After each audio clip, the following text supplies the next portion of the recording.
मौर्य काल का द्वितीय भाग है। फर्स्ट पार्ट की वीडियो बन चुकी है, तो आइए द्वितीय भाग में हम देखते हैं बाकी शेष जो भाग बचा हुआ है।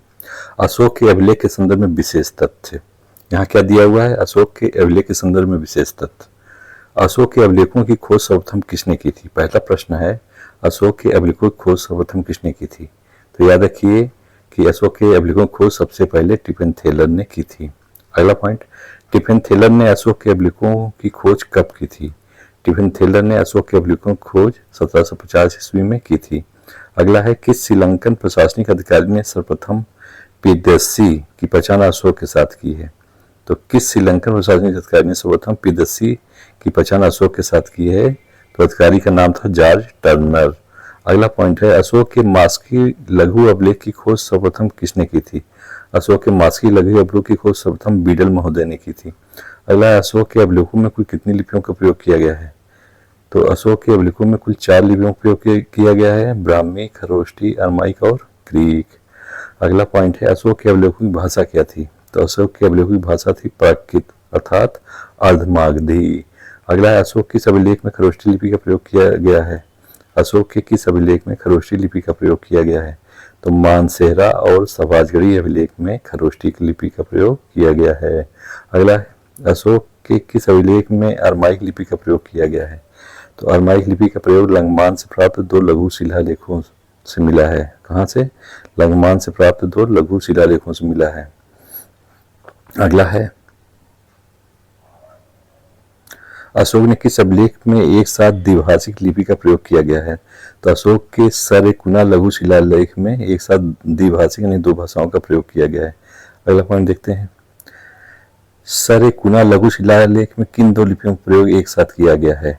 तो 2 लिपियां थीं, ग्रीक और अरमाइक लिपि। अगला है, अशोक का कौन सा अभिलेख है जिसमें खरोष्टी तथा ब्राह्मी लिपि का एक साथ प्रयोग किया गया है? तो खरोष्टी और ब्राह्मी लिपि का एक साथ प्रयोग एरागुंडी अभिलेख आंध्र प्रदेश में किया गया है। अगला है, अशोक के प्रथम शिलालेख की विषय वस्तु क्या है? तो अशोक के प्रथम शिलालेख की विषय वस्तु पशु बलि का निषेध है। प्रथम शिलालेख की विषय वस्तु क्या है? पशु बलि का निषेध। अगला पॉइंट है, पशु बलि निषेध की बात अशोक ने किस शिलालेख में की है? तो इन्होंने प्रथम शिलालेख में की है। अगला है, अशोक के किस शिलालेख में 2 प्रकार की चिकित्सा का विवरण मिलता है? तो द्वितीय शिलालेख में 2 प्रकार की चिकित्सा का विवरण मिलता है। अगला है, धम्म नीति से संबंधित महत्वपूर्ण विचार अशोक के किस शिलालेख से मिलता है? तो धम्म नीति से संबंधित महत्वपूर्ण विचार अशोक के चतुर्थ शिलालेख से मिलता है। अगला है, प्रतिवेदकों द्वारा प्रजा के कार्यों की सूचना अशोक को देने का विवरण किस शिलालेख से प्राप्त होता है? तो प्रतिवेदकों द्वारा अशोक प्रजा के कार्यों की सूचना अशोक को देने का जो विवरण प्राप्त होता है, ये 6ठे शिलालेख से प्राप्त होता है। अगला है, सभी प्रजा मेरी संतान है। जिस प्रकार मैं अपनी संतान के लिए इलौकिक तथा परलौकिक कल्याण की कामना करता हूँ, उसी प्रकार अपनी प्रजा के लिए मैं करता हूँ का विवरण अशोक के किस अभिलेख में मिलता है? यह है प्रथम पृथक शिलालेख में। किसमें है? प्रथम पृथक शिलालेख में। अगला है, मीनार जरीन यानी स्वर्ण मीनार या स्वर्ण स्तंभ के नाम से किस स्तंभ लेख को जाना जाता है? तो दिल्ली टोकरा स्तंभ लेख को स्वर्ण स्तंभ के नाम से भी जाना जाता है। अगला है, अशोक का कौन सा अभिलेख सबसे सुंदर तथा सुरक्षित स्तंभ लेख माना जाता है? तो सबसे सुंदर और सुरक्षित स्तंभ लेख माना जाता है लोरिया नंदर स्तंभ लेख को। अगला है, ब्राह्मी लिपि का प्रथम उद्याचन किस पर उत्कीर्ण अक्षरों के से किया गया है? तो ब्राह्मी लिपि का प्रथम उद्याचन किया गया पत्थर की पट्टियों पर। अगला, वह कौन सा स्थान है जहाँ प्राक अशोक ब्राह्मी लिपि का पता चला? प्राक अशोक ब्राह्मी लिपि का पता चला अनुराधापुर श्रीलंका से। अगला है, प्राचीन भारत में कौन सी एक लिपि दाईं ओर से बाईं ओर लिखी जाती थी? तो दाईं से बाईं ओर लिखी जाने वाली लिपि थी खरोष्टी। अगला है, अशोक के प्रस्तरीय स्तंभों के बारे में सत्य कथन है। इन पर बढ़िया पालिश है, ये अखंड है, सही है। स्तंभों को सेप्ट सुंडाकार है, सही है। अगला है, किस उभारदार मूर्ति शिलालेख में अशोक के प्रस्तर रूप चित्र के साथ राणे और अशोक लिखा मिलता है? कहाँ? कंगनहल्ली में। अगला, वह कौन सा स्तंभ अभिलेख है जिसमें अशोक ने स्वयं को मगध का सम्राट बताया है? तो अशोक ने स्वयं मगध सम्राट बताया है भाभू स्तंभ लेख में। अगला, किस शासक ने प्रजा को अभिलेख के माध्यम से परामर्श दिया है कि कोई भी व्यक्ति जो अपने समुदाय को महिमा मंडित करने की दृष्टि से धार्मिक समुदाय की प्रशंसा करता है या अपने समुदाय के प्रति अत्यधिक भक्ति के कारण अन्य समुदायों की निंदा करता है, वह अपितु अपने समुदाय के गंभीर रूप से हानि पहुंचाता है। किसने कहा है? अशोक ने। अगला है, अशोक ने अपने किस शिलालेख में करारोपण के बारे में बात की है? तो अशोक ने करारोपण के बारे में बात की है रुमंदी स्तंभ शिलालेख में। अगला पॉइंट देखते हैं, प्राचीन भारतीय अभिलेखों में से कौन सा एक खाद्यान्न को देश में संकट काल में प्रयोग होते सुरक्षित रखने के बारे में प्राचीनतम शाही आदेश है? तो खाद्यान्न को सुरक्षित रखने संबंधित प्राचीनतम आदेश है साहूगौरा ताम्रपत्र। अगला है, अशोक के किस अभिलेख में मोर की आकृति उत्कीर्ण की गई है? तो लोरिया नंदन अभिलेख में मोर की आकृति उत्कीर्ण है। अगला है, अशोक के रुमंदेई स्तंभ लेख के विषय में सत्य कथन है? क्या सत्य है? वह लुम्बिनी में स्थित है जिसमें अशोक ने स्वयं यात्रा की थी। सही है। अगला, अशोक ने लुम्बिनी ग्राम को बलि भुगतान के भाग से मुक्त कर दिया था। सही है। उसमें वहां के राजस्व को घटाकर उपज का 1/8 भाग कर दिया था। सही है। अगला, ग्राम से प्राप्त कर में कमी लाने के संबंध में, ये भी सही है। अगला है, अशोक के किस शिलालेख में धर्म विजय की जानकारी प्राप्त होती है? तो अशोक के 13वें शिलालेख में धर्म विजय की जानकारी प्राप्त होती है। अगला, अशोक के 14 शिलालेखों की श्रृंखला के अनंत प्राप्त संस्करणों में से किन शिलालेखों के स्थान न देकर उनके स्थान पर धौली और जौगढ़ से प्राप्त कलिंग के पृथक शिलालेखों को उत्कीर्ण किया गया है? तो 11वें, 12वें और 13वें इनको जो है किया गया। अगला, अशोक ने अपने किस अभिलेख में कलिंग युद्ध का उल्लेख किया है? तो अशोक ने सवाजगढ़ी शिल्प राजाज्ञा में कलिंग युद्ध का उल्लेख किया गया। कलिंग युद्ध का उल्लेख अशोक ने कहाँ किया है? तो सवाजगढ़ी शिल्प राजाज्ञा में। अगला है, अशोक के किस अभिलेख में राजा के कर्तव्य संबंधी उसके पितृवत विचार का उल्लेख मिलता है? तो राजा के कर्तव्य संबंधी उसके पितृवत विचार का उल्लेख मिलता है प्रथम पृथक कलिंग अभिलेख में। किसमें? प्रथम पृथक कलिंग अभिलेख में। अगला है, अशोक के किस शिलालेख में युद्ध और हिंसा के कारण जनित उसके अंतर्मन की व्यथा प्रकट होती है? तो हिंसा के कारण जनित उसके अंतर्मन व्याख्या प्रकट होती है धौली और जौगढ़ शिलालेख में। अगला, अशोक के किस अभिलेख में धार्मिक सहिष्णुता के सिद्धांत का प्रतिपादन किया गया है? अशोक के किस अभिलेख में धार्मिक सहिष्णुता का पालन किया गया है? तो 12वें शिलालेख में धार्मिक सहिष्णुता का पालन किया गया है। अगला, अशोक ने अपने किस शिलालेख में 8वीं जातियों को उल्लेख किया है? अशोक ने 8वीं जातियों को उल्लेख किया है 13वें शिलालेख में। अगला है, किस स्थान से अशोक के वृषभ शीर्ष वाली स्तंभ प्राप्त हुआ था? वृषभ शीर्ष वाला स्तंभ प्राप्त हुआ कहाँ से? रामपुरवा से। अगला, बुद्ध धर्म एवं संघ के प्रति अशोक की प्रगाढ़ आस्था का उल्लेख किस अभिलेख में किया गया है? बुद्ध धर्म संघ के प्रति अशोक की प्रगाढ़ आस्था का उल्लेख भाब्रू लघु शिलालेख में किया गया है। अगला है, अशोक के सारनाथ सिंह शीर्ष स्तंभ के फलक पर प्रदर्शित पशुओं का क्रम क्या है? तो सारनाथ शीर्ष पर जो पशु है उसमें अश्व है पहले, फिर सिंह है, फिर हाथी है, फिर वृष है। अगला है, किस अभिलेख में चंद्रगुप्त मौर्य और अशोक दोनों का नामोल्लेख मिलता है? चंद्रगुप्त मौर्य और अशोक दोनों का नाम मिलता है रुद्रामर के जूनागढ़ अभिलेख में। अगला है, किस स्रोत से विदित होता है कि कलिंग में अशोक ने घमासान युद्ध किया था? तो अशोक के 13वें शिलालेख से कलिंग युद्ध का वर्णन मिलता है। अगला है, मौर्य अशोक के किन स्तंभ अभिलेखों में शीर्ष सिंह का है? तो शेर का है स्तंभ शीर्ष किसका? सारनाथ स्तंभ का, सांची स्तंभ का, कोल्हुआ स्तंभ और लोरिया नंदनगढ़ स्तंभ का। अगला है, अशोक का कौन सा अभिलेख धम्म का विवरण तथा सारांश प्रस्तुत करता है? धम्म का विवरण और सारांश प्रस्तुत करता है 11वां शिलालेख। अगला है, अशोक के किस अभिलेख में इसिला नामक नगर का उल्लेख किया गया है? इसिला नामक नगर का उल्लेख किया गया सिद्धपुर अभिलेख में। अगला पॉइंट देखते हैं। अगला, मौर्य काल में अकाल के समय किए जाने वाले राहत कार्यों के संबंध में जानकारी किस अभिलेख से प्राप्त होती है? तो सोघौरा ताम्र अभिलेख गोरखपुर एवं महास्थान अभिलेख बोगरा जिला बांग्लादेश, इनसे प्राप्त होती है। अगला, अशोक के जीवों के वध निषेध की सूची किस स्तंभ में मिलती है? तो जीवों के वध निषेध की सूची मिलती है 5वें स्तंभ अभिलेख में। अगला, अशोक अपने राज्याभिषेक के कितने वर्षों बाद राज्य को को न्यायिक तथा दंडात्मक अधिकार सौंपे थे। तो अशोक ने अपने राज्याभिषेक के 26वें वर्ष चतुर्थ स्तंभ लेख में राजूकों को न्यायिक अधिकार सौंपे थे। अगला किस अभिलेख में चंद्रगुप्त मौर्य और अशोक के नामों का विवरण प्राप्त होता है? चंद्रगुप्त मौर्य और अशोक के नाम मिलते हैं महाक्षत्रप रुद्रदामन के जूनागढ़ अभिलेख में। अगला किस अभिलेख में अशोक का भी अभिलेख पाया गया है? किस अभिलेख में अशोक का भी अभिलेख पाया गया? तो महाक्षत्रप रुद्रदामन के जूनागढ़ अभिलेख में अशोक का भी अभिलेख पाया गया है। अगला अशोक के किस अभिलेख में यह संकेत मिलता है कि उसने मृत्युदंड समाप्त नहीं किया था? तो अशोक के चतुर्थ स्तंभ लेख से ज्ञात होता है कि अशोक ने मृत्युदंड समाप्त नहीं किया था। अब बात करते हैं स्तूप की। सांची स्तूप का निर्माण किस शासक ने कराया? तो सांची स्तूप का निर्माण अशोक ने कराया। अगला किस स्तूप को सर्वश्रेष्ठ स्तूप माना जाता है? तो सांची स्तूप को सर्वश्रेष्ठ स्तूप माना जाता है। अगला बौद्ध परंपरा के अनुसार अशोक ने कितने हजार स्तूपों का निर्माण कराया था? तो अशोक ने 84,000 स्तूपों का निर्माण कराया था। अगला किस स्थान पर स्थित स्तूप अवशेषों से अशोक की पाषाण पर उद्धत प्रतिमा उसके नाम के साथ प्राप्त हुई है? तो पाषाण पर अशोक की उद्धत प्रतिमा उसके नाम के साथ प्राप्त हुई कंगनहल्ली से।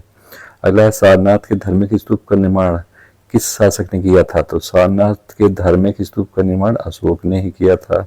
अगला है काकनादवोट महाविहार कहाँ स्थित है? काकनादवोट महाविहार स्थित है सांची में।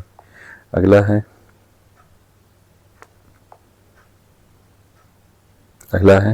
सांची की सबसे बड़ी स्तूप जिसे स्तूप संख्या 1 अथवा महा स्तूप कहा गया है का आंतरिक भाग ईंटों द्वारा निर्मित है, किसके काल में बना था? तो यह अशोक के काल में बना था। अगला सारनाथ स्तंभ का निर्माण किसने करवाया था? सारनाथ स्तंभ का निर्माण अशोक ने कराया था। अब बात करते हैं गुहालेख की।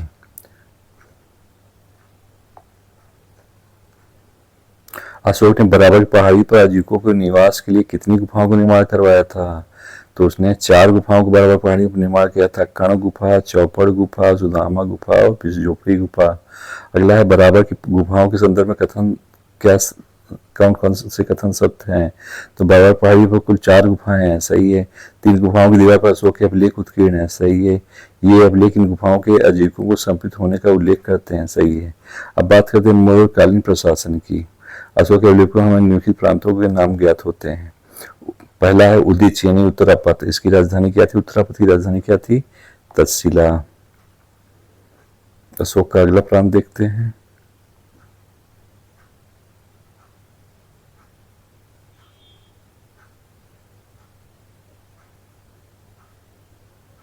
उत्तरापथ। दूसरा प्रांत था अवंती प्रांत, इस प्रांत की राजधानी थी उज्जैनी। अवंती की राजधानी क्या थी? उज्जैनी थी। अगला है तीसरा है कलिंग प्रांत, इस प्रांत की राजधानी तोसली थी। चौथा है दक्षिणापथ, इस प्रांत की राजधानी स्वर्णगिरी थी। 5वां प्राची या प्राची, इसकी राजधानी पाटलिपुत्र थी। अब बात करते हैं मौर्य प्रशासन के स्त्री खंड की। तो यहाँ हम लोग शुरू करेंगे सबसे छोटे से। मौर्य प्रशासन की सबसे छोटी इकाई जो थी ग्राम थी, और जिसका प्रमुख कौन होता था? ग्रामीण होता था। 10 ग्रामों को मिला के संग्रहण बनता था, जिसका प्रमुख गोप होता था, प्रमुख अधिकारी गोप होता था। 200 ग्रामों का समूह खावर्टिक कहलाता था। 400 ग्रामों का समूह द्रोमुख कहलाता था। 800 ग्रामों का समूह स्थानीय कहलाता था। विषयपति या स्थानिक। मंडल प्रमुख अधिकारी प्रदेष्टा, मंडल का प्रमुख अधिकारी प्रदेष्टा या प्रादेशिक होता था। अगला है प्रांत का प्रमुख अधिकारी कुमार या आर्यपुत्र होता था। और केंद्र का प्रमुख अधिकारी कौन होता था? सम्राट होता था। यहाँ देखिए नोट करके दिया हुआ उपयुक्त प्रांतों में से उत्तरापथ, अवंती राष्ट्र तथा प्राच्य प्रांत चंद्रगुप्त मौर्य के समय ही विद्यमान थे। अगला मौर्यकालीन प्रांतों के राज्यपाल प्राय राजकुल से संबंधित कुमार होते थे, कभी कभी अन्य योग व्यक्ति को भी राज्यपाल बना दिया जाता था। अब यहाँ बात करें मौर्य युगीन प्रशासनिक व्यवस्था। मौर्य युगीन प्रशासनिक व्यवस्था की यहाँ बात करते हैं।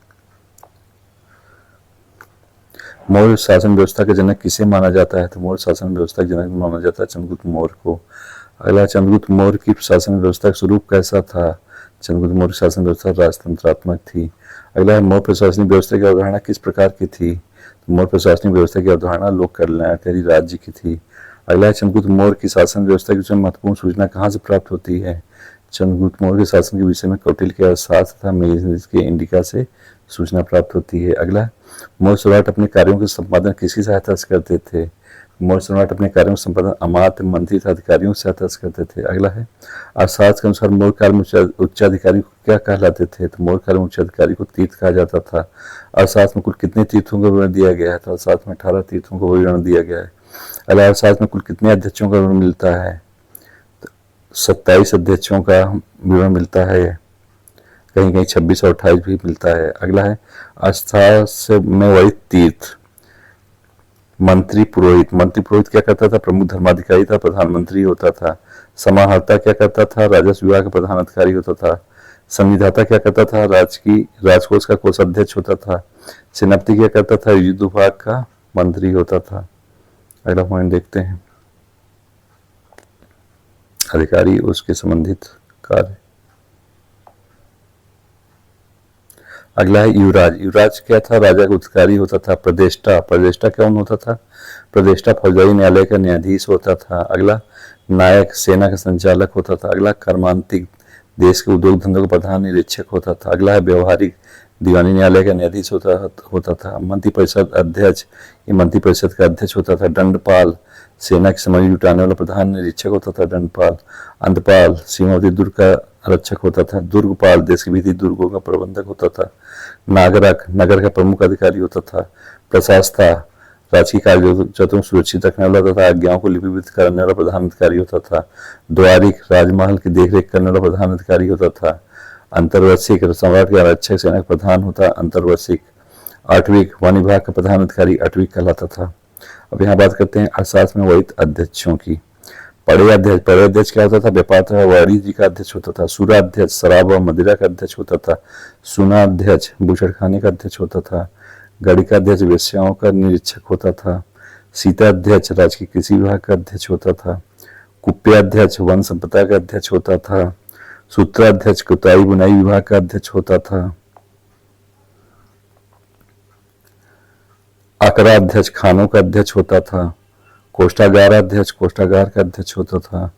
आयुधगाराध्यक्ष आयुधगार का अध्यक्ष होता था। शुल्काध्यक्ष चुंगी एवं शुल्क विभाग का अध्यक्ष होता था। शुल्काध्यक्ष कौन होता था? चुंगी एवं शुल्क विभाग का अध्यक्ष होता था शुल्काध्यक्ष। अगला, लोहाध्यक्ष धातु विभाग का अध्यक्ष होता था। लोहाध्यक्ष कौन था? धातु विभाग का अध्यक्ष होता था लोहाध्यक्ष। अगला, लवणाध्यक्ष, ये नमक अधिकारी होता था। लवणाध्यक्ष कौन होता था? ये नमक अधिकारी होता था। अगला है लक्षणाध्यक्ष। लक्षणाध्यक्ष कौन होता था? लक्षणाध्यक्ष टकसाल का अध्यक्ष होता था। टकसाल का अध्यक्ष होता था लक्षणाध्यक्ष। अगला है सोनाध्यक्ष। सोनाध्यक्ष कौन होता था? सोनाध्यक्ष सोने का विभाग का सोना विभाग का अध्यक्ष होता था। गोवाध्यक्ष पशुधन विभाग का अध्यक्ष होता था। पौतवाध्यक्ष मापतौल का अध्यक्ष होता था। मुद्राध्यक्ष पासपोर्ट विभाग का अध्यक्ष था। नवाध्यक्ष जहाजरानी विभाग का अध्यक्ष था। विविताध्यक्ष चारागाह का अध्यक्ष था। पत्तनाध्यक्ष बंदरगाहों का अध्यक्ष था। संस्थाध्यक्ष व्यापारिक मार्गों का अध्यक्ष था। संस्थाध्यक्ष क्या था?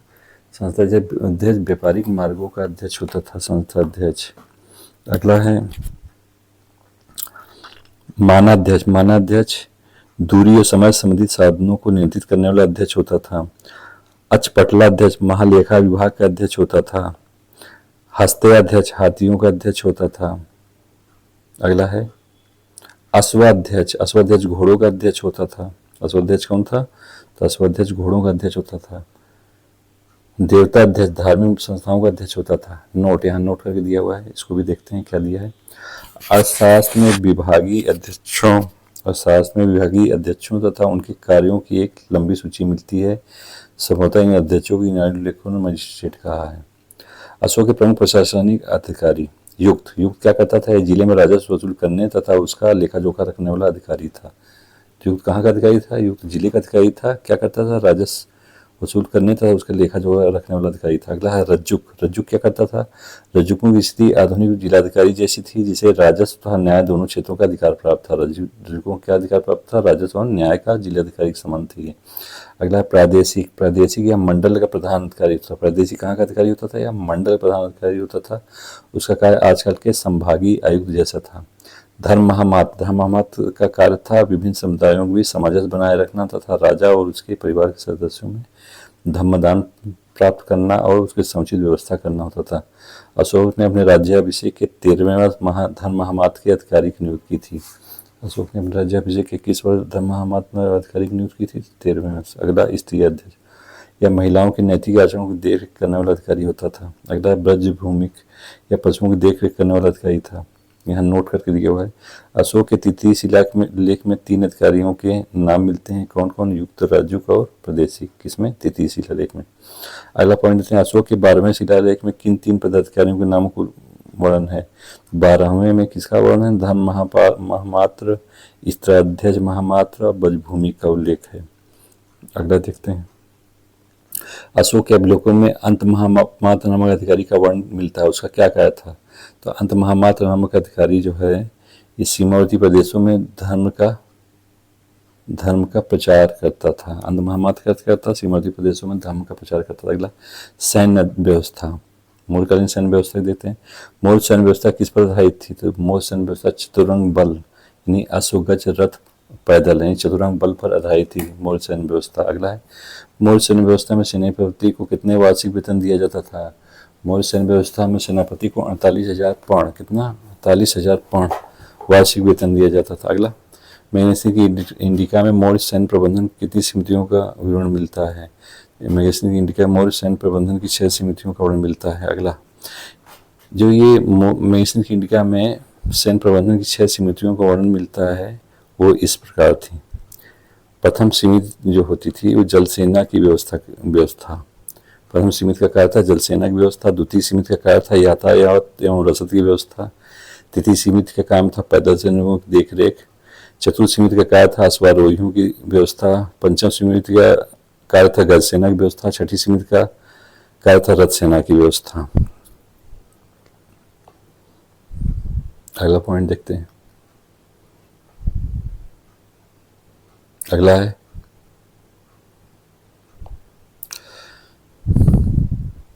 चाणक्य के अर्थशास्त्र के अनुसार सेना में किस वर्ण के लोग सम्मिलित होते थे? तो ब्राह्मण, क्षत्रिय, वैश्य, शूद्र, 4 वर्ण के लोग सेना में सम्मिलित होते। अगला, मौर्य काल में युद्ध क्षेत्र में सेना का संचालन करने वाला अधिकारी कौन होता था?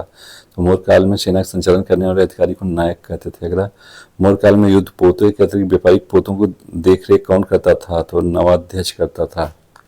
अगला है, सीमांत प्रदेशों के दुर्गों की रक्षा कौन सा अधिकारी करता था? तो सीमांत प्रदेशों के दुर्गों की रक्षा अंतपाल करता था। अब यहाँ बात करते हैं मौर्य न्याय व्यवस्था।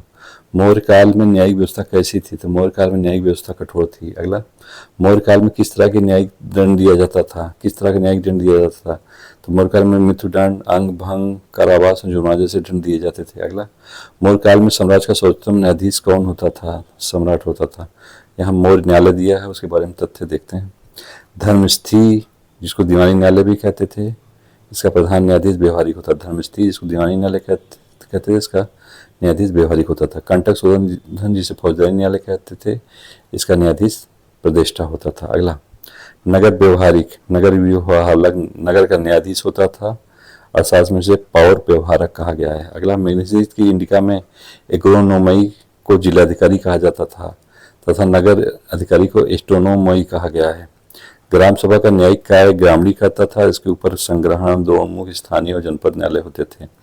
अब बात करते हैं गुप्तचर व्यवस्था की। गुप्तचर व्यवस्था क्या थी मौर्य काल में?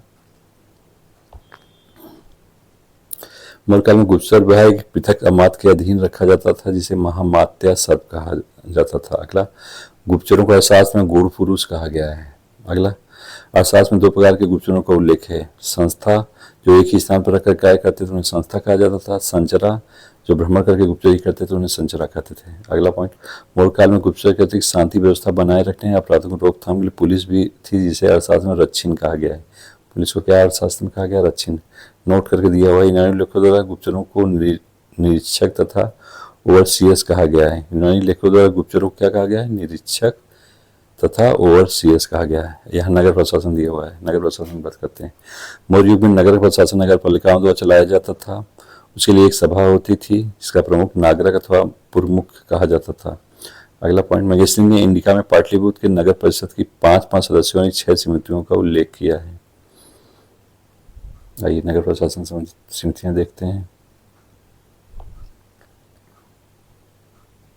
नगर प्रशासन संबंधित समितियां देखा जाता है।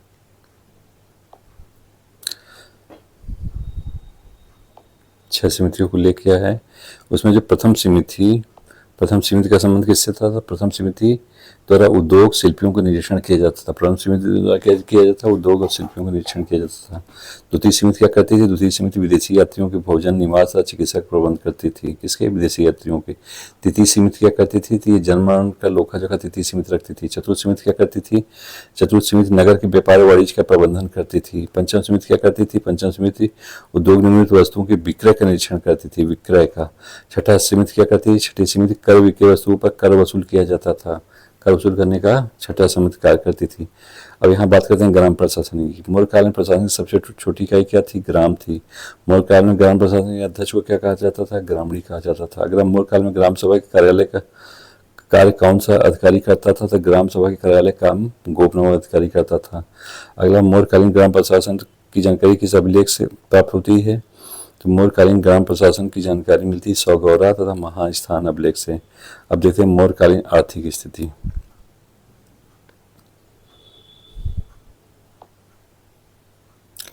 कृषि। मौर्यकालीन अर्थव्यवस्था में किस पर आधारित थी? तो मौर्यकालीन अर्थव्यवस्था कृषि पर आधारित थी। अगला मौर्यकाल में किसी अर्थव्यवस्था को किस एक अन्य नाम से जाना जाता है? तो किसी अर्थव्यवस्था को मौर्यकाल में वार्ता के नाम से जाना जाता था। अगला मौर्यकाल में लोग किन फसलों का उत्पादन करते थे? तो मौर्यकाल में गेहूं, जौ, चना, चावल, ईख, तिल, सरसों, मसूर, साग आदि का उत्पादन करते थे। अगला मौर्यकाल में लोग किन पशुओं के पालन करते थे? तो मौर्यकाल में गाय, बैल, भेड़, बकरी, भैंस, गधा, ऊंट, सुअर, कुत्ता का पालन होता था। अगला कौटिल्य ने भूमि के किन प्रकारों का वर्णन अपने अर्थशास्त्र में किया है? और कौटिल्य भूमि प्रकार बताएं। कृष्ट भूमि, कृष्ट मतलब जुती हुई भूमि, अकृष्ट भूमि यानी बिना जुती हुई भूमि, स्थल यानी ऊंची भूमि का जिक्र किया है। अगला है आदेव मात्रक किस प्रकार की भूमि थी? वह भूमि जिसमें बिना वर्षा की अच्छी खेती हो सके उसे आदेव मात्रक कहते थे। आदेव मात्रक भूमि को क्या कहते हैं? जिसकी सिंचाई कृत्रिम साधनों से होती थी उसे आदेव मात्रक कहते थे। अगला मौर्य काल में सिंचाई सुविधा के लिए सुदर्शन झील का निर्माण किसने करवाया था? सुदर्शन झील का निर्माण चंद्रगुप्त मौर्य एवं अशोक ने करवाया था। अगला मौर्य काल में भूस्वामी को क्या कहा जाता था? तो मौर्य काल में भूस्वामी को क्षेत्रक कहा जाता था। अगला मौर्य काल में दूसरे की भूमि पर कृषि कार्य करने वाले कृषक को क्या कहा जाता था? तो दूसरी भूमि पर कृषि करने वाले कृषक को काश्तकार कहा जाता था। अगला देखते हैं मौर्य काल में कृषक के व्यक्तिगत भूमि से लिया जाने वाला कर क्या कहलाता था? तो कृषक के व्यक्तिगत भूमि से लिया जाने वाला कर भाग कहलाता था। अगला मौर्य काल में राजकीय भूमि से प्राप्त राजस्व क्या कहलाता था? राजकीय भूमि से प्राप्त राजस्व सीता कहलाता था। मौर्य काल में भूमि कर की दर क्या थी? तो मौर्य काल में भूमि कर की दर 1/4 से 1/6 थी। अगला मौर्य काल में राजकीय भूमि की देखरेख करने वाला प्रधान अधिकारी कौन था? तो प्रधान अधिकारी सीताध्यक्ष होता था। अगला मौर्य काल में करों को एकत्र करने था आय व्यय का लेखा जोखा रखने वाला अधिकारी कौन था? तो ये समाहर्ता होता था। अगला मौर्य काल में जनपद और ग्राम स्तर पर करों का कौन सा पदाधिकारी एकत्र करता था? तो जनपद एवं ग्राम स्तर पर, जनपद स्तर पर स्थानिक और ग्राम स्तर पर गोप करों को एकत्र करता था। अगला मौर्य काल के प्रमुख कर। सीता क्या था? कौन सा कर था? सीता राजकीय भूमि से प्राप्त होने वाली आय होती थी। भाग क्या था? उपज का हिस्सा कृषक से लिया जाने कर होता था। हिरण क्या था? हिरण नगद कर था। बलि क्या था? यह भी राजस्व कर था। सेतु बंधु क्या था? सिंचाई प्रबंध के लिए लिया जाने कर सेतु बंधु कहलाता था। विष्टि क्या था? निःशुल्क था श्रम बेगार। पढ़े या पात्रकालीन कर था। प्रवेश से क्या था? आयात कर 20% था। प्रवेश यानी आयात कर निष्क्राम निर्यात कर को कहते थे। अगला मौर्य काल में टैक्स छुपाने पर क्या दंड दिया जाता था? मौर्य काल में टैक्स छुपाने पर मृत्युदंड दिया जाता था। मौर्य काल में भाग एवं बलि क्या थे? ये राजस्व कर थे। मौर्य काल में एग्रोनोमाई अधिकारी किस क्षेत्र से संबंधित था? तो एग्रोनोमाई मार्ग निर्माण से संबंधित था। अगला मौर्य काल में एग्रोनोमाई नामक अधिकारी को क्या कार्य था? तो एग्रोनोमाई नामक जो अधिकारी था वो राजस्व संग्रह करता था, सिंचाई सुविधाओं का निरीक्षण करता था, न्यायिक प्रशासन भूमि को माप कराता था, सड़कों पर 10 स्टेडिया की दूरी पर पत्थर रखवाता था, सड़कों के रखरखाव को देखता था। अगला है कंकोदक सन्निरोधे मौर्य प्रशासन द्वारा किया जाने वाला किस तरह का जुर्माना था? ये सड़क पर कीचड़ फैलाने पर जुर्माना जो दिया जाता था उसको कहा जाता था पंकोदक सन्निरोधे। अगला मौर्य काल में उद्योग एवं व्यापार की बात करते हैं। मौर्य काल में व्यापार वाणिज्य की स्थिति कैसी थी? तो मौर्य काल में व्यापार वाणिज्य उन्नत स्थिति में था। अगला मौर्य काल के प्रधान उद्योग क्या था? तो मौर्य काल के प्रधान उद्योग सूत काटना एवं कपड़ा बुनना था। अगला देखते हैं मौर्य काल में सूती वस्त्र उद्योग के प्रमुख केंद्र कौन कौन से थे? मौर्यकाल में सूती वस्त्र के केंद्र थे मदुरा, अपरांत, कलिंग, काशी, बंग और वत्स। यहाँ महत्वपूर्ण उत्तर दिया है। दुकुल यानी श्वेत और चिकना वस्त्र तथा छौम एक प्रकार का रेशमी वस्त्र, कौसे यानी रेशमी वस्त्र का विवरण मौर्यकाल में मिलता है। अगला पॉइंट देखते हैं। चर्म उद्योग भी उन्नत स्थिति में था। एरियन ने भारतीयों द्वारा श्वेत चमड़े के जूते पहने जाने का उल्लेख किया है। किसने श्वेत चमड़े के जूते पहने जाने का भारतीयों को उल्लेख किया है? एरियन ने। अगला मौर्य काल का प्रमुख व्यापारिक संगठन की बात करते हैं। श्रेणी क्या था? शिल्पियों का संगठन था। निगम क्या था? व्यापारियों का संगठन था। संघ क्या था? देनदारों महाजनों का संगठन था। अगला सातवां क्या था? व्यापारियों के कारवां का प्रमुख था। विशेष तत्व श्रेणी न्यायालय के प्रधान को महाश्रेष्ठी कहा जाता था। मौर्यकाल में अर्थशास्त्र के अनुसार ब्याज दर 15% थी। अगला मौर्यकाल में व्यापार किन मार्गों से किया जाता था? मौर्यकाल में व्यापार स्थल एवं जल मार्गों से किया जाता था। अगला मौर्यकाल में आंतरिक व्यापार के प्रमुख केंद्र कौन कौन से थे? तो चंपा, पाटलिपुत्र, वैशाली, राजगिरी, गया, काशी, प्रयाग, कौशाम्बी, कानकुब्ज, हस्तिनापुर, साकल, तक्षशिला ये सब थे। अगला मौर्यकाल में वाह्य व्यापार किन देशों के साथ होता था? तो सीरिया, मिस्र, फ्रांस, अन्य पश्चिमी देशों के साथ वाह्य व्यापार होता था। अगला मौर्यकाल में व्यापार के लिए प्रमुख बंदरगाह कौन से थे? तो भृगु कच्छ जो पश्चिमी भारत में था, ताम्रलिप्ति जो पूर्वी भारत में था। अगला मौर्यकाल के प्रमुख उद्योग कौन थे? तो व्यापारिक जहाजों का निर्माण मौर्यकाल का प्रमुख उद्योग था। अगला देखते हैं। मौर्यकाल का प्रमुख उद्योग क्या था? तो व्यापारिक जहाजों का निर्माण। अगला मौर्यकाल में व्यापारी स्थानीय में विदेशी वस्तुओं पर कितना मुनाफा कमा सकते थे? मौर्यकाल में व्यापारी स्थानीय वस्तुओं पर 5% मुनाफा कमाते थे और विदेशी वस्तुओं पर 10% मुनाफा कमाते थे। अगला मौर्यकाल में मिस्र की किन वस्तुओं को निर्यात किया जाता था? मौर्यकाल में हाथी दांत, कछुए, सीपियां, मोती रंग, नील लकड़ी आदि का निर्यात किया जाता था। किसको? मिस्र को। किस विषय पर कौटिल्य के अर्थशास्त्र की न्यूनतम जानकारी मिलती है? तो कौटिल्य के अर्थशास्त्र में न्यूनतम जानकारी मिलती है व्यापार मार्ग पर। अगला मौर्यकाल के व्यापार नियंत्रक संबंध में सत्य कथन है। वस्तुओं पर 1/10 शुल्क निश्चित था। सही है। वस्तुओं की बिक्री पर राजा की कड़ी निगरानी रहती थी। सही है। राज्य स्वयं कुछ कारीगरों को सीधे नियुक्त करता था।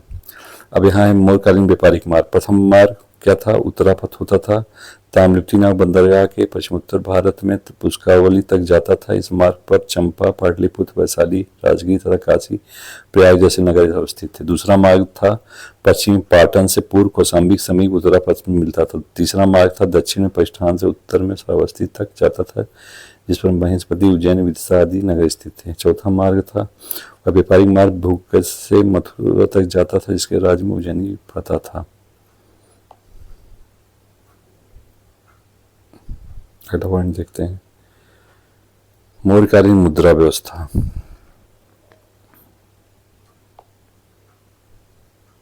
मौर्यकाल में व्यवसाय किस माध्यम से किया जाता था? तो सिक्कों के माध्यम से किया जाता था। अगला मौर्यकाल में सिक्के किस धातु बने होते थे? सोना, चांदी एवं तांबे बने होते थे। निष्क एवं स्वर्ण ये मुद्रा कैसी थी? सोने की थी। कसापन, पर्ण और धरण किसका बना होता था? चांदी का। मासव का कांकड़ी किसका बना होता था? तांबा का। मौर्य का प्रधान राजकीय मुद्रा पर्ण ही थी। अगला चांदी के सिक्के पर्ण को और किस एक अन्य नाम से जाना जाता था? तो पर्ण को रूप कहा जाता था। अगला मौर्यकाल में तांबे का सबसे छोटा सिक्का कौन सा था? मौर्यकाल में तांबे का सबसे छोटा सिक्का कांकड़ी था। अगला मौर्यकाल की राहत रजत मुद्राओं पर किसकी छाप थी? तो मयूर, पर्वत, चंद्र आदि की। चांदी के सिक्के क्या वजन होता था? 3/4 तोले के बराबर होता था चांदी का सिक्का। अगला मौर्यकाल में राजकीय टकसाल का अधीक्षक को क्या कहते थे? लक्षणाध्यक्ष कहते थे। मौर्यकाल में मुद्रा प्रेक्षण अधिकारी को क्या कहते थे? रूपदर्शक कहते थे। अब बात करें मौर्यकालीन सामाजिक दशा की। मौर्यकालीन सामाजिक दशा। मौर्यकालीन सामाजिक संरचना के विषय में जानकारी कहाँ से प्राप्त होती है? कौटिल्य के अर्थशास्त्र, मैग्नीनियस की इंडिका सहित रुद्रदामन तथा अशोक के अभिलेख से मौर्यकालीन सामाजिक संरचना की जानकारी प्राप्त होती है। वार्ता तथा अर्थात कृषि, पशुपालन, वाणिज्य को सूद का धर्म किस ग्रंथ में बताया गया है?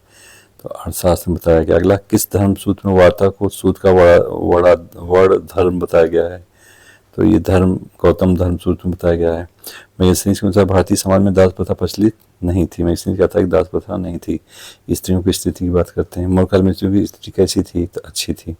मौर्यकाल में स्त्रियों को पुनर्विवाह व नियोग की अनुमति थी तथा वह विवाह विच्छेद यानी तलाक कर सकती थी। सही है। यूनानी विवरण पता चलता है कि स्त्रियां सम्राट के अंगरक्षिका नियुक्त की जाती थी। सही है। अर्थशास्त्र में स्त्री के लिए असूर्य पश्या यानी सूर्य को न देखने वाली, अवरोधन तथा अंतःपुर शब्दों का प्रयोग किया गया है। संभ्रांत परिवार की स्त्रियां प्राय घरों में रहती थीं। कौटिल्य ने ऐसी स्त्रियों को अनिष्कासनी कहा है। अगला पॉइंट, मौर्य युगीन स्थापत्य एवं कला। मौर्य युगीन स्थापत्य एवं कला। पाषाण गृह कला का सर्वप्रथम विकास किस राजवंश के अंतर्गत हुआ? पाषाण गृह कला का सर्वप्रथम विकास मौर्य काल के अंतर्गत हुआ। मौर्य काल में मौर्य स्तंभों के लिए पत्थर किस स्थान से प्राप्त किए जाते थे? चुनार यानी मिर्जापुर से। अगला, पत्थर को चमकाने की कला एक ऐसी पूर्णता तक पहुंच गई थी कि इसके लिए आधुनिक क्षमता से परे लुप्त कला हो जाने की बात कही जाती है। इसमें नया टिप्पणी किसकी कला के विषय में कहा था? मौर्य के। अगला, अशोक के स्तंभ लेख के शीर्ष पर किन पशुओं का चित्र उत्कीर्ण है? तो सिंह, अश्व। अगला, मौर्य की पालवाहक हाथी, धौली, रूपपुरवा का सांड। महत्वपूर्ण तथ्य, मौर्यकालीन कला को मुख्यतः कितने भागों में बांटा गया है? 2। कौन कौन सी राजकीय कला यानी दरबारी कला जिसके अंतर्गत राज्य द्वारा निर्मित स्मारक मिलते हैं, जैसे राजप्रसाद, स्तंभ, गुहा, विहार, स्तूप आदि। लोक कला इसके अंतर्गत स्वतंत्र कलाकार द्वारा लोक रुचि वस्तुओं का निर्माण, जैसे यक्ष, छठी की मूर्तियां तथा मिट्टी की मूर्तियां आदि। मौर्यकालीन स्थापत्य की विशेषता क्या थी? निर्माण कार्य में पत्थरों को तराश कर प्रयोग किया जाता था। लोह रसों को सदा हुआ प्रयोग, चमकदार पालिश का प्रयोग, राजप्रसाद में लकड़ी का विशेष प्रयोग। परखम, मथुरा, उत्तर प्रदेश में यक्ष की मूर्ति मौर्य कला की विशेष उदाहरण है। अब देखते हैं, मौर्य स्तंभों शीर्ष पर आकृति। मौर्य स्तंभों के शीर्ष पर जो आकृति है उसकी बात करते हैं। बसार जो स्तंभ है ये सिंह शीर्ष स्तंभ है। संकीसा के स्तंभ गज शीर्ष है। रामपुरवा का वृषभ शीर्ष है। लोरियानंदनगढ़ का सिंह शीर्ष है। रामपुरवा का सिंह शीर्ष है। सांची चतुर्सिंह शीर्ष है। सारनाथ चतुर्सिंह है। मौर्य युगीन भाषा एवं साहित्य। मौर्य काल में जनसाधारण भाषा क्या थी? मौर्य काल में जनसाधारण की भाषा पाली थी। अशोक ने अपने अभिलेखों को किस भाषा में उत्कीर्ण करवाया? अशोक ने अपने अभिलेखों को प्राकृत में उत्कीर्ण कराया। मौर्य काल में शिक्षा का सर्वाधिक प्रसिद्ध स्थल कौन सा था?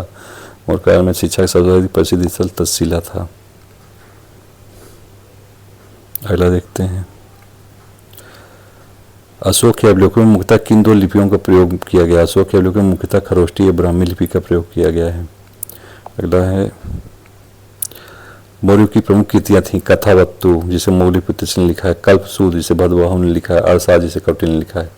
अब बात करते हैं यहीं पर परवर्ती मौर्य सम्राट यानी 236 से 184 ईसा पूर्व। अशोक की मृत्यु 237 से 36 ईसा पूर्व लगभग हुई। उसके बाद के मौर्य वंश का इतिहास अंधकारपूर्ण है। विभिन्न स्रोतों से 9 या 10 राजाओं के नाम मिलते हैं। तो यहाँ नाम दिया है पुराणों के अनुसार कुणाल, बंधुपालित, इंद्रपालित, दसोन, दशरथ, संपत्ति, संतलुक, देवधर्मन, सद्धनुष और बृहदत्त का उल्लेख मिलता है। जबकि दिव्यदान के अनुसार कुणाल, संपत्ति, बृहस्पति, वृषसेन, पूर्वधर्मन, पूर्वमित्र का उल्लेख मिलता है। अब यहाँ है प्रश्न दिया हुआ है, किस परवर्ती मौर्य शासक को जैन धर्म का संरक्षक कहा जाता है? तो दशरथ को जैन धर्म का संरक्षक कहा जाता है। अगला, परवर्ती सम्राट दशरथ ने किस स्थान पर आजीविकों के लिए गुफाएं निर्मित करवाई थी? तो दशरथ ने नागार्जुनी पहाड़ी पर गया जनपद बिहार में आजीविकों के लिए गुफाएं निर्मित करवाई थी। अगला, परवर्ती मौर्य सम्राट सालिसुख की उपाधि क्या थी? सालिसुख की उपाधि थी सुभगसेन। अगला, पुराणों को मौर्य वंश का अंतिम शासक किसे बताया गया? पुराणों को मौर्य वंश का अंतिम शासक बताया गया बृहदत्त को। अगला, किस परवर्ती मौर्य सम्राट को प्रज्ञा दुर्बल यानी बुद्धिहीन कहा गया है? तो बृहदत्त को बुद्धिहीन कहा गया है। अगला, पुष्पवंश ने अंतिम मौर्य सम्राट बृहदत्त की किस वर्ष हत्या कर मौर्य वंश का अंत किया था? पुष्पवंश ने 184 ईसा पूर्व में बृहदत्त की हत्या कर मौर्य वंश का अंत कर दिया था। यहाँ दिया है मौर्य समाज के पतन के कारण अयोग तथा निर्भर उत्तराधिकारी प्रशासन का अत्यधिक केंद्रीकरण, राष्ट्रीय चेतना का अभाव। फिर यहाँ आर्थिक तथा सांस्कृतिक असमानताएं भी कारण थी पतन का। प्रांतीय शासकों के अत्याचार, करों की अधिकता। मौर्य समाज के पतन का मुख्य कारण क्या था? अशोक बाद के राजाओं का निर्बल होना। अब यहाँ दिया है विविध तत्व भी हम लोग यहाँ देख लेते हैं मौर्य काल से संबंधित। प्राचीन काल में कौन सी एक लिपि दाईं से बाईं ओर लिखी जाती थी? तो खरोष्ठी लिपि थी। अगला, अशोक अपने राज्य से कितने वर्षों बाद कुछ प्राणियों की सूची जारी की थी जिससे उसने इन प्राणियों को हत्या करना प्रतिबंधित किया था? तो 26वें राज्य 26वें वर्ष अशोक ने कुछ प्राणियों की सूची जारी की थी जिनको मारना प्रतिबंधित था। अगला, वर्तमान नगर पालिका का कौन सा कार्य मौर्य काल से जारी है? जन्म और मृत्यु का पंजीकरण। अगला, भारत के सांस्कृतिक इतिहास के संदर्भ में इतिवृत्तों, राजवंशी इतिहासों तथा वीरगाथाओं को कंठस्थ करना किसका कार्य था? तो मागध एवं सूत वर्ग का कार्य था। अगला, पश्चिम भारत के किस ग्रंथ में पति द्वारा प्रत्यक्ष पत्नी के लिए विवाह विच्छेद की अनुमति दी गई? तो अर्थशास्त्र में। अगला, पर्वतीय मौर्य सम्राट शुंग एवं कर्ण के संदर्भ में सत्य कथन है। अंतिम मौर्य सम्राट विदत की हत्या उसके प्रधान सेनापति पुष्यमित्र शुंग ने की थी, सही है। अंतिम शुंग राजा देवहूत की हत्या उसके ब्राह्मण मंत्री वासुदेव कर्ण ने की थी और राजसिंहासन हत्या लिया था, सही है। आंध्र ने कर्ण और राजवंश के अंतिम शासक को पद से वंचित किया था, सही है। अगला, जनपद स्तर मौर्य अधिकारियों का सही क्रम क्या है? प्रादेशिक, रज्जुक और युक्त। प्रादेशिक, रज्जुक और युक्त। अगला है, कल्याण का व्यापारिक केंद्र के रूप में उल्लेख किस यूनानी लेखक ने किया है? तो कासमस ने कल्याण का व्यापारिक केंद्र के रूप में उल्लेख किया। अगला है, चट्टानों और मुक्त रूप से खड़े स्तंभों और उत्कीर्ण लेखों के लोक प्रदर्शन की विधि भारतीय शासकों द्वारा अपनाई नीति का संबंध किसके द्वारा अपनाई गई प्रथा का अनुकरण था? तो हखामनी के। कौन सा एक स्थान अशोक के साम्राज्य के दक्षिणी भाग का प्रशासकीय केंद्र था? तो स्वर्णगिरी था। अगला, श्वेत लोहे के संदर्भ देखकर किसने प्राचीन काल में भारत में विकसित लोक प्रौद्योगिकी के साक्ष्य प्रस्तुत किया? तो ये कटियस ने किया। अगला, बिंदुसार के शासनकाल में अशोक को किस अंचल का शासन का भार दिया गया था? तो अशोक जो है तक्षशिला और उज्जैनी का गवर्नर था। अगला, वह कौन सा मौर्य राजा था जिसने राजमुकुट को त्याग कर जैन धर्म को स्वीकार किया? तो ये था चंद्रगुप्त मौर्य। कौन था? चंद्रगुप्त मौर्य। अगला पॉइंट देखते हैं, क्लासिकल लेखकों का कालानुक्रम पूछा हुआ। क्लासिकल लेखक हैं, उनका कालानुक्रम एरियन का कालानुक्रम है 36 बीसी से 16 बीसी तक। स्ट्रेबो का कालानुक्रम है 63 बीसी से 19 एडी तक। प्लिनी का कालानुक्रम है 23 एडी से 79 एडी तक। टालमी का कालानुक्रम है 90 से 116 एडी तक। अगला है, मौर्य शासनकाल में पिंडकर किस प्रकार का कर था? तो पिंडकर एक ग्राम से सही रूप से संग्रहित कर था। पिंडकर यानी पूरे ग्राम से लिया जाना वाला कर था। अगर किसी एक ग्रंथ में चाणक्य की योजना का विवरण है जिसके अनुसार उसने अंतिम नंद शासकों के एक मंत्री के षड्यंत्र को विफल कर चंद्रगुप्त मौर्य को राजसिंहासन पर आसीन करवाया, तो ये विवरण मिलता है मुद्दा राक्षस में। अगला है, यवन लेखकों के अनुसार मौर्य राजस्व का कौन सा लक्षण था? राजा सदैव सशस्त्र व्यक्तियों से घिरा रहता था जो अंगरक्षक थे, सही है। राजाओं का प्रिय व्यसन अखेट था, सही है। राजाओं को प्रसन्न करने के लिए पशु युद्धों का आयोजन किया जाता था, सही है। अगला, भारत के विभिन्न व्यापारिक मार्गों को तुलनात्मक गुणों का बुद्धिमत्तापूर्वक गुण विवेचन किसने किया है? तो कौटिल्य ने अर्थशास्त्र में किया। अगला, वेदिका से घिरा वृक्ष का प्रतीक कहाँ से प्राप्त हुआ है? वेदिका से घिरा वृक्ष का प्रतीक मिला है मौर्यकालीन आहत सिक्कों से। अगला पॉइंट देखते हैं, अगला है,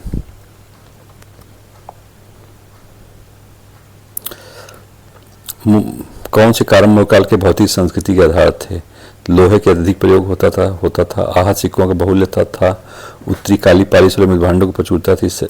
पकी हुई ईंटों का प्रयोग होता था। वलय कूपों का प्रयोग होता था, सही है। कौन से एक साक्ष्य अशोक की तिथि निर्धारित करने के लिए सर्वाधिक विश्वसनीय साक्ष्य है? विदेशी राजाओं को उल्लेख करने वाले अशोक के अभिलेख, सही है। अगला पॉइंट है, अन्य राष्ट्रों से लड़ाइयों में भूमि को नष्ट करने का चलन है। भारतीयों में भूमि जोतने वाले पड़ोस से लड़ाई चलते रहने के बावजूद कैसे भी संकट के भाव में उद्विग्न नहीं होते और उत्पीड़क नहीं होते, यह कहा है मेगस्थनीज ने। अगला, जैन ग्रंथों के अनुसार अशोक के पौत्र संपत्ति की द्वितीय राजधानी किस नगर में स्थित थी? तो उज्जैन में स्थित थी। अगला, मौर्यकाल के किस पुस्तक में जहाज निर्माण व नाविक गतिविधियों का वर्णन मिलता है? इंडिका में जहाज निर्माण और नाविक गतिविधियों का वर्णन मिलता है। अगला पॉइंट, पश्चिम भारत में कौन सा व्यापारिक मार्ग सबसे लंबा था? तक्षशिला से ताम्रलिप्ति तक मार्ग सबसे लंबा था पश्चिम भारत में। अगला, मौर्यकाल में गुप्तचर व्यवस्था का प्रथम विस्तृत विवरण किस पुस्तक मिलता है? तो गुप्तचर व्यवस्था का प्रथम विस्तृत विवरण मिलता है अर्थशास्त्र में। अगला, किसका कथन है कि मौर्यकाल में जहाज रानी पर राज्य का एकाधिकार होता था? जहाज रानी पर राज्य का एकाधिकार होता था, ये कहा है कौटिल्य ने। अगला पॉइंट देखते हैं, मौर्यकाल का कौन सा अधिकारी जिला एवं गांव के बीच के स्तर से कर वसूलने का जिम्मेदार था? जिला और ग्राम के बीच के स्तर से कर वसूलने का अधिकारी था गोप। अगला, श्रीलंका में बौद्ध धर्म प्रचार करने वाले महेंद्र ने किससे बौद्ध ग्रंथ का अध्ययन किया था? तो मौलिपुत्र से महेंद्र ने अध्ययन किया था। अगला, चंद्रगुप्त द्वितीय के समय पाशुपत समुदाय का प्रबल केंद्र कहाँ था? चंद्रगुप्त द्वितीय के समय पाशुपत समुदाय प्रबल केंद्र मथुरा में था। अगला, मौर्यकालीन प्रशासनिक केंद्र समापा का समीकरण किससे किया जाता है? तो जौगढ़ से किया जाता है। अगला, कुछ यूनानी विद्वान ने कहा है कि चंद्रगुप्त मौर्य ने 6 लाख सैनिकों की सहायता संपूर्ण भारत पर आक्रमण कर अधिकार कर लिया था, तो ऐसा कहा प्लूटार्क ने। अगला, भारत का इतिहास लिखने वाला प्रथम विदेशी इतिहासकार कौन था, तो ये था मेगास्थनीज। अगला, सारनाथ स्तंभ चक्र क्या दर्शाता है, सारनाथ स्तंभ चक्र दर्शाता है न्याय को। अगला, राजकुमार के रूप में अशोक के विद्रोह का दमन करने के लिए, अशोक को विद्रोह को दमन करने के लिए किस स्थान पर भेजा गया था, अशोक को भेजा गया था तक्षशिला विद्रोह को दमन करने के लिए। अगला, मौर्य शासक अशोक के संदर्भ में सत्य कथन है, अशोक ने औपचारिक राजारोहण में विलंब हुआ था, अशोक के औपचारिक राजारोहण में विलंब हुआ था, सही है। 5वें शिलालेख में अशोक के भाइयों के अंतापुर की जानकारी मिलती है, सही है। अशोक बिंदुसार के समय तक्षशिला के और उज्जैन के वायसराय थे, सही है। अगला पॉइंट,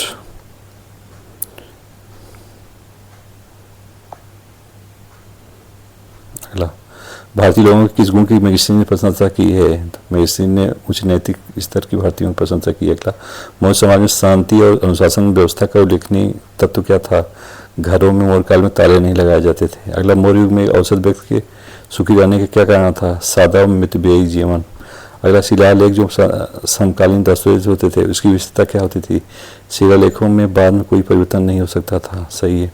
मौर्य साम्राज्य के पतन के लिए ब्राह्मण प्रतिक्रियावादी उत्तरदायी था, या कहा है हरप्रसाद शास्त्री ने। अगला, वह साक्ष्य कौन सा जो अशोक के भातृ युद्ध की परंपरा को झुठलाता है, तो यह अशोक का चौथा शिलालेख। अगला है, अभिधाम चिंतामणि नामक ग्रंथ में कौटिल्य के किन नामों को विवरण प्राप्त होता है, अभिधाम चिंतामणि ग्रंथ में कौटिल्य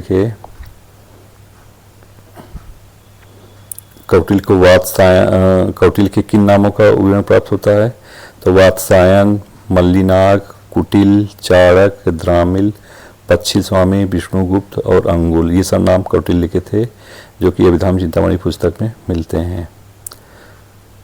ये मौर्य काल समाप्त हो गया।